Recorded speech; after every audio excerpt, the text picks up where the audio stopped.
আমি আছি ফেনী নোয়াখালী ৪ লেন সড়কে, যাচ্ছি ফেনীতে। যেতে যেতে আপনাদের সাথে ভাবলাম Honda NX200 এর দ্বিতীয় ভালো দিকটি নিয়ে আলোচনা করি।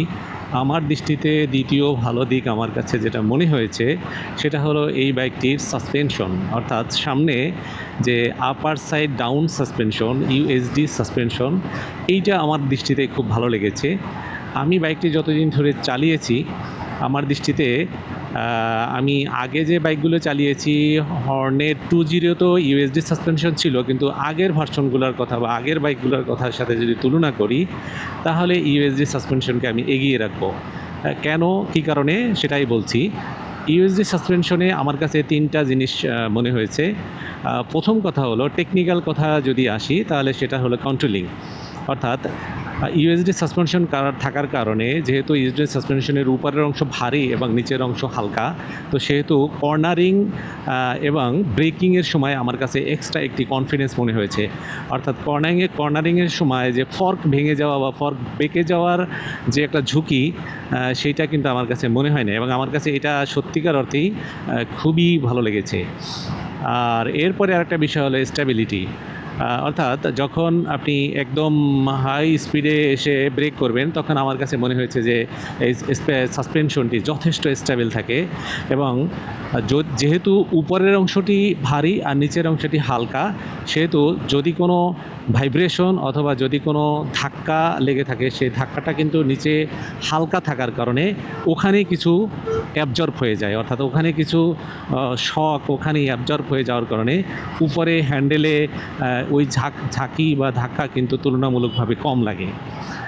আর এরপরে সেটা হলো যে এই আপনার সাসপেনশনটি দেখতে যথেষ্ট অ্যাট্রাকটিভ, এবং আমার বাইকটি বিশেষ করে কালো এবং সাসপেনশনটি যেহেতু গোল্ডেন কালার, সেহেতু এটি দূর থেকে দেখলে প্রথমে সাসপেনশনের দিকেই নজর আসে, আর দেখতেও খুব অ্যাট্রাকটিভ একটা লুক তৈরি করে।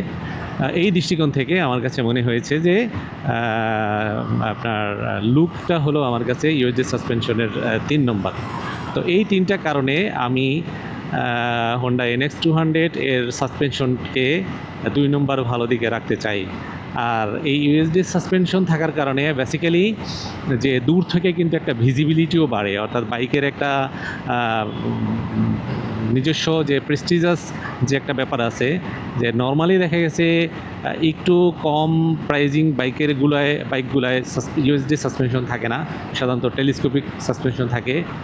এমনও আছে বাংলাদেশে কিছু কিছু কোম্পানি আছে যাদের হায়ার সিসি বাইক কিন্তু টেলিস্কোপিক সাসপেনশন হতে পারে, তারা টেকনিক্যাল কোন কারণে দিয়েছে এটা তারাই ভালো জানে। আর এই প্রাইসিংয়ের ভিতরে এত ফিচার নিয়ে তারপরে ইউএসডি সাসপেনশন, এটা সত্যিকারই প্রশংসনীয়। এই দিক থেকে আমি হোন্ডাকে ধন্যবাদ জানাই। তো ঠিক আছে, তাহলে পরবর্তীতে যদি 3 নম্বর কোনো একটা ভালো দিক নিয়ে আমি কোনো এক রাস্তায় আলোচনা করব। সেই পর্যন্ত ভালো থাকুন। আসসালামু আলাইকুম রহমতুল্লাহ।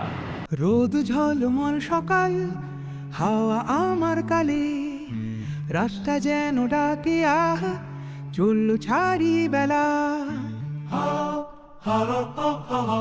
দূরে সবুজ ফাঙ্কা, মনের ভেতর নাচে, শহর পিছে ছেড়ে আহ, পথা ডাকছে কাছে।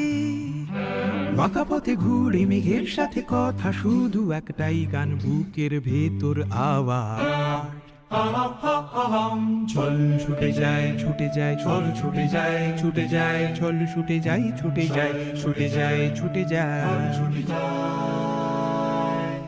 সবুজ মাঠ আর নদী চোখের সামনে ভাসে, দূরের পাহাড়ও ছুঁয়ে মেঘেরা নামে কাছে।